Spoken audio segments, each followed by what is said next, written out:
ಮಗುವಿಗೆ ನಾಯಿ ಕಚ್ಚಿತ್ತು, ಅದಕ್ಕಾಗಿ ನಾವು ಟೌನ್ಗೆ ಬರ್ತಾ ಇದ್ವಿ, ಆಸ್ಪತ್ರೆಗೆ ಅಂತ ಕರ್ಕೊಂಡು ಬರ್ತಾ ಇದ್ವಿ. ಅಂದ್ರೆ ಈ ಬೈಕ್ ಓಡಿಸ್ತಾ ಇದ್ರಲ್ಲ ಅವ್ರು ದೊಡ್ಡಪ್ಪನೇ ಹೇಳಿರೋದು, ರಿಯಾಕ್ಷನ್ ಕೊಟ್ಟಿರೋದು. ಮಂಡ್ಯ ಆಸ್ಪತ್ರೆಗೆ ಕರ್ಕೊಂಡು ಬರ್ತಾ ಇದ್ದೆ, ನಾಯಿ ಕಚ್ಚಿದೆ ಮಗುಗೆ ಅಂತ ಹೇಳಿ. ನನ್ನ ತಮ್ಮನ ಮಗಳು ಹೃತಿಕ್ಷಾ, ಅವಳನ್ನು ಕರ್ಕೊಂಡು ಬರ್ತಾ ಇದ್ದೆ ನಾನು ಬೈಕ್ನಲ್ಲಿ. ಆಗೇನಾಯ್ತು ಅಂತಂದ್ರೆ ಸ್ವರ್ಣಸಂದ್ರದ ಬಳಿ ಟ್ರಾಫಿಕ್ ಪೊಲೀಸರು ತನ್ನನ್ನ ತಡಿತಾರಂತೆ.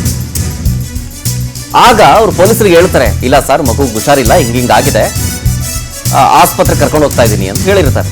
ಆಗ ಇಬ್ರು ಹೋಗ್ಬಿಡ್ತಾರೆ ವಾಪಸ್ಸು. ಆಮೇಲೆ ಮತ್ತೆ ಬಿಟ್ಟು ಕಳಿಸಿದಾಗ ಹೋಗ್ತಾ ಇರೋಂಥ ಸಂದರ್ಭದಲ್ಲಿ ಇನ್ನೊಬ್ಬ ಪೊಲೀಸು ಬೈಕನ್ನ ಹಿಡ್ಕೊಳ್ತಾರಂತೆ. ಹಂಗಾಗಿದ್ದಕ್ಕೇನೆ ನಿಯಂತ್ರಣ ತಪ್ಪಿ ರಸ್ತೆಗೆ ಬಿದ್ದು ಬಿಡುತ್ತೆ ಪಾಪ ಮಗು. ರಸ್ತೆಗೆ ಬೀಳ್ತಾ ಇದ್ದಂತೆಯೇ ಪ್ರಾಣ ಕಳ್ಕೊಂಡು ಬಿಡುತ್ತೆ, ಉಸಿರು ಚೆಲ್ಬಿಡುತ್ತೆ. ಆ ಮಗುವಿನ ದೊಡ್ಡಪ್ಪ ರಿಯಾಕ್ಷನ್ ಕೊಟ್ಟಿದ್ದಾರೆ, ಬನ್ನಿ ನೋಡೋಣ. ಪೊಲೀಸರು ಗಾಡಿದಾಗ ಬರ್ತಾ ಇದ್ದೋ, ಪೊಲೀಸರು ಅಡ್ಡ ಹಾಕಿದ್ರು. ಪೊಲೀಸರು ಅಡ್ಡ ನಿಲ್ಲಿಸ್ತೆ, ಯಾಕೆ ಸರ್ ಅಂತಂದೆ, ನಿಲ್ಲಿಸಪ್ಪ ಅಂತಂದು ನಿಲ್ಲಿಸ್ತೆ. ಸರ್ ಆಸ್ಪತ್ರೆಗೆ ಪಾಪ ಹುಷಾರಿಲ್ಲ ಅಂತಂದೆ. ಆಯ್ತಾಯ್ತು ಹೋಗಪ್ಪ ಅಂತಂದ್ರು. ತಿರ್ಗಿ ಇನ್ನೊಬ್ರು ಯಾರೋ ಬಂದು, ಇನ್ನೊಬ್ರು ಪೊಲೀಸರು ಬಂದು ಅಡ್ಡ ಹಾಕಿದ್ರು. ಆಗ ಸರ್ ಅರ್ಜೆಂಟ್ ಹೋಗ್ಬೇಕು ಅಂತಂದೆ, ಹಂಗೆ ಬಿಡ್ಲಿಲ್ಲ ಅವರು. ಆಗ ಗಾಡಿ ಏನು ಮಾಡಿದ್ರು, ಮುಂದೆ ಗಾಡಿ ಇದು ಓಡಿಸುತ್ತೆ. ಗಾಡಿ ಒಂದು ಸ್ವಲ್ಪ ಹಿಂಗೆ ಸ್ಕಿಡ್ ಆದಂಗೆ ಆಯ್ತು, ಹಿಂಗೆ ರೈಟ್ ಸೈಡ್ ಗಾಡಿ ಬೀಳ್ತು. ಟೆಂಪೋ ಆ ಕಡೆ ಟೆಂಪೋ ಲೆಫ್ಟ್ ಸೈಡಲ್ಲಿ ಹೋಗ್ತಾಯಿತ್ತು. ಟೆಂಪೋನ ಇಂಚರ್ ಕರ್ಸಿದ್ರು ಅವರು. ಟೆಂಪೋ ಇಂಚರ್ ಬಂದ ಹಿಡ್ಕೆ ಅದು ಪಾಪು ತಲೆ ಮೇಲೆ ಹತ್ಬಿಡ್ತು ಸರ್ ಅದು ಟೆಂಪೋ. ಪಾಪುಗೆ ದೊಡ್ಡಪ್ಪ ನಾವು ಕರ್ಕೊಬರ್ತದೆ. ಮೊದಲು ನಾಯಿ ಕಚ್ಬಿಟ್ಟಿತ್ತು ಪಾಪುಗೆ, ಇಂಗ್ಲೇಷನ್ಗೆ ಅಂತ ಕರ್ಕೊಬರ್ತಾ ಇದ್ದೀವಿ. ಇವಾಗ ಮಧ್ಯಾಹ್ನದಲ್ಲಿ ಬೆಳಿಗ್ಗೆ ಕಚ್ಚಿತ್ತು. ಅಲ್ಲಿ ಮದ್ದೂರು ತೋರಿಸ್ಬಿಟ್ಟು ಮದ್ದೂರಿಂದ ಇಲ್ಲಿ ಕರ್ಕೊಬರ್ತಾ ಇದ್ದೋ, ಗೊರವನಹಳ್ಳಿಯಿಂದ ಮದ್ದೂರಿಂದ ಬರ್ತಾ ಇದ್ದೋ.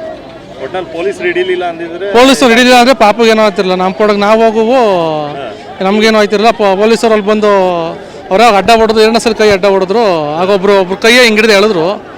ಅವ್ರು ಯಾರು ಅಂತ ಸರಿ ಅಬ್ಸರ್ವ್ ಮಾಡೋಕ್ಕಾಗಿಲ್ಲ. ಆದ್ರಿಂದ ಕೈ ಹಿಂಗೆ ಹಿಡ್ದಲ್ಲ, ಗಾಡಿ ಅದು ಕಾಲ್ಸಿ ಮುಂದೆ ಮುಡಿದೆ, ಕಾಲ್ಸಿ ನಾವು ಮುಂದಕ್ಕೆ ಬಿದ್ದೋದು.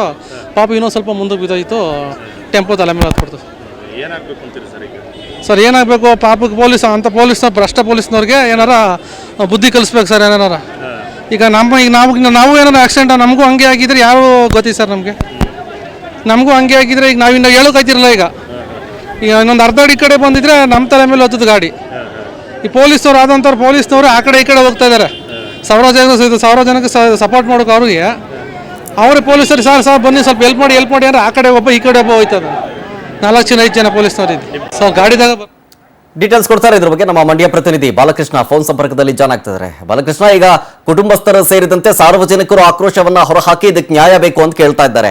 ಪೊಲೀಸರ ರೆಸ್ಪಾನ್ಸ್ ಏನಿದೆ ಇದಕ್ಕೆ? ಜೊತೆಗೆ ಈ ಘಟನೆ ನಡೀತಾರ ಆ ಸ್ಥಳದಲ್ಲಿ ಏನಾದರೂ CCTV ವಿಜುವಲ್ಸ್ ಏನಾದ್ರು ಪರಿಶೀಲನೆ ಮಾಡೋದಕ್ಕೆ ಮುಂದಾಗಿದ್ದಾರಾ ಹಿಂಗೆ ಅಂತ ಹೇಳಿ?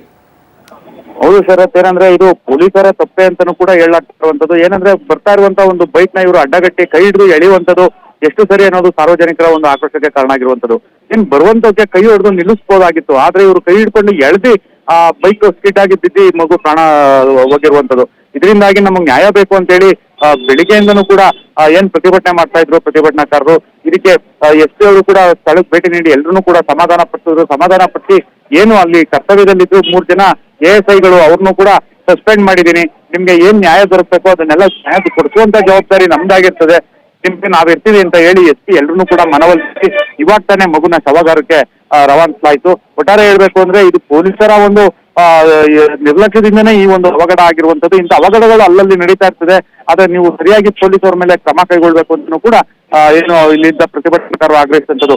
ಏನು ಗೊರವನಹಳ್ಳಿ ಗ್ರಾಮಸ್ಥರು ಅಲ್ಲದೆ ಇಲ್ಲಿನ ಸಾರ್ವಜನಿಕರು ಕೂಡ ಅವ್ರ ಜೊತೆ ಸೇರಿ ಪ್ರತಿಭಟನೆ ನಡೆಸುವಂಥದ್ದು, ಮತ್ತೆ ಪೊಲೀಸರ ವಿರುದ್ಧ ಧಿಕ್ಕಾರ ಕೂಗಿ ಪ್ರತಿಭಟನೆ ನಡೆಸ್ತಿರುವಂಥದ್ದು. CCTV ಫುಟೇಜ್ನು ಕೂಡ ಅವರು ಪೊಲೀಸರು ಕಲೆಕ್ಟ್ ಮಾಡ್ಕೊಂಡಿದ್ದಾರೆ, ಮತ್ತೆ ಅದು ನಮಗೂ ಕೂಡ ಲಭ್ಯ ಆಗಿರುವಂತದ್ದು.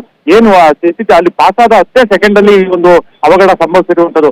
ಇದರ ಆಧಾರದ ಮೇಲೂ ಕೂಡ ಆ 3 ಜನ ASIಗಳನ್ನ ಸಸ್ಪೆಂಡ್ ಮಾಡಿದ್ದಾರೆ. SP ಮಲ್ಲಿಕಾರ್ಜುನ ಪಾದಣ್ಣ ಅವರು ಕೂಡ ಹೇಳಿರುವಂತದ್ದು, ನಿಮ್ ಜೊತೆ ನಾವಿರ್ತೀವಿ, ನೀವೇನು ತಲೆ ಕೆಡ್ಸ್ಕೊಬಿಡಿ, ನಿಮ್ಗೆ ಏನ್ ಪರಿಹಾರ ಬೇಕು ಅದನ್ನು ಕೂಡ ಕೊಡ್ತೀವಿ ಅಂತ ಹೇಳಿರೋದು.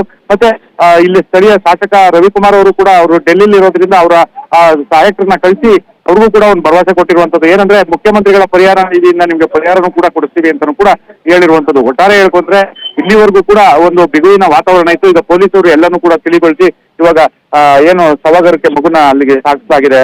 ಶರತ್, ಓಕೆ, ಥ್ಯಾಂಕ್ ಯು ಬಾಲಕೃಷ್ಣ ಡೀಟೇಲ್ಸ್ಗಾಗಿ. ಧಿಕ್ಕಾರ